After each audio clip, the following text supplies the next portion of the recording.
মার চোখে গভীর ঘুম, তবুও কিন্তু সে সন্তানের জন্য রাত জাগে। মার এই কষ্টগুলো, মার এই ত্যাগগুলো কোনো সন্তানই কিন্তু জীবনে কোনোদিন অস্বীকার করতে পারবে না।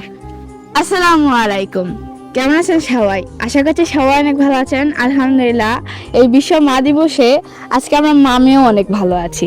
তো এই যে আমার পাশে আমার আম্মু কিন্তু দাঁড়িয়ে আছে, কিন্তু আমার আম্মু একটা সংসারের আমার বাবার স্ত্রী হয়ে আসছে, আর এখানে আমাদের মা, সেও কিন্তু তার মায়ের কাছ থেকে অনেকটাই দূরে। তার পাশে কিন্তু আজকে তার মা নাই, আর আমি আমার মাকে আমার পাশে পাইছি। আর একটা মা সন্তানদের জন্য অনেক কষ্ট করে, অনেক সংগ্রাম করে শুরু থেকেই।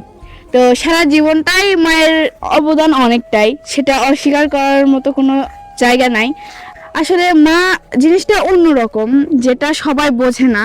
তো সবাই একসময় যে বুঝতে পারে যখন এই মা ডাকটা আর থাকে না। তো মা থাকতে মার মূল্য দিন, কারণ সে যদি একবার হারিয়ে যায় তাকে তো আর কোনোভাবে ফিরে পাওয়া সম্ভব নয়। একটা মার জন্য তৈরি হয় একটা সংসার। মা সংসারে এসে গর্ভধারণ করে, সন্তানকে 10 মাস 10 দিন গর্ভে ধারণ করে রাখে। তার খাওয়া দাওয়া সব কিছু তখন মার উপরে থাকে। মা যদি ঠিকমতো খায় তবে সন্তানও কিন্তু খেতে পারে। তো মা কিন্তু চায় না কখনোই তার সন্তানের কোনো কষ্ট হোক, তো সেভাবে সে সব কিছু ভালোভাবেই করে। তো পৃথিবীতে সন্তান যখন আসে তারপরেও কিন্তু তার অনেক কষ্ট করতে হয়। সেই সন্তানের দেখাশোনা, খাওয়া দাওয়া, পোষা পায়খানা পরিষ্কার করা সব কিছুই কিন্তু মাই করে। মার চোখে গভীর ঘুম, তবুও কিন্তু সে সন্তানের জন্য রাত জাগে। মার এই কষ্টগুলো, মার এই ত্যাগগুলো কোনো সন্তানই কিন্তু জীবনে কোনোদিন অস্বীকার করতে পারবে না।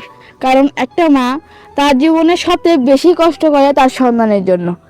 আর একটা মার যখন সব কিছু সে সন্তানের জন্য করে, সেই সন্তানের উচিত সর্বদা তার মায়ের পাশে থাকা। মা কষ্ট করে রান্না করে পরিবারের জন্য, পরিবারের সবার খাওয়ার পরে তবেই সে শান্তি পায়।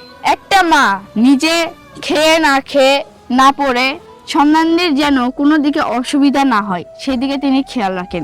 সন্তানদের খাওয়া, পোশাক, পড়াশোনা সব দিকেই তার কিন্তু নজর থাকে। আর সন্তানরা যখন জীবনে অনেক বড় হয়, মা কিন্তু সেটাই চায় তার সন্তানরা অনেক বড় হোক, মানুষের মতো মানুষ হোক, তাকে একটু সম্মান দিক, ভালোবাসুক এবং তার পাশে থাকুক, যেভাবে মা একটা সন্তানের পাশে থাকে, তাকে সাপোর্ট দেয়। আর সব শেষে যখন দেখা যায় মা তার পুরো জীবনটাই সন্তানদের জন্য উৎসর্গ করে দিল, বিনিময়ে সন্তানদের কাছ থেকে বৃদ্ধ বয়সে পেল বৃদ্ধাশ্রম। আর এর থেকে কষ্টে একটা মার কাছে কিছুই হতে পারে না। মায়ের কষ্টটা আমরা বুঝি না, যদি সময় মতো বুঝতাম তাহলে আমাদের জীবনটা অনেক সুন্দর হতো। তবে বুঝি অনেক দেরি করে ফেলি।